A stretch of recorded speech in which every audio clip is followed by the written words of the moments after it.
following a developing story this morning as former President Trump arrived at his golf club in Sterling, Virginia yesterday. Members of the January 6th committee are set to meet today to debate calling him his former vice president and other high-profile figures to testify. Abby Larico is live at the Capitol this morning with the new details on who we know investigators will be talking to. Abby, good morning.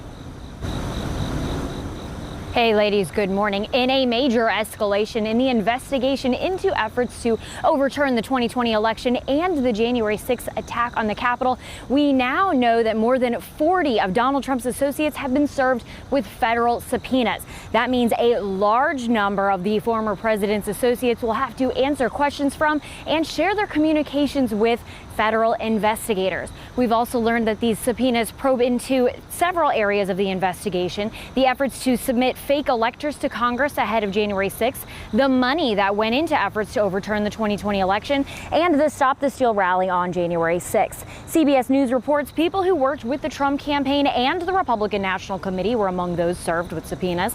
A source says those served will be required to provide documents and records of communication with the dozens of people who appeared on slates of faked electors, as well as those very close to Trump, like lawyers Rudy Giuliani and Sidney Powell.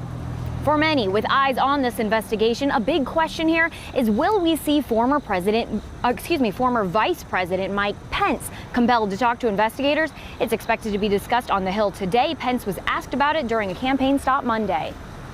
You know, we'll certainly hear out members of the committee on any requests that they make. I also want people to know, as I did on January 6th, that we'll be respecting the Constitution of the United States. And the Constitution contemplates a separation of powers between the executive branch and the legislative branch. There has never been a time in American history where a vice president has been summoned to the Congress to testify about private conversations or interaction with a president of the United States. And so we'll give it all due consideration, but I'll be reflecting very deeply on.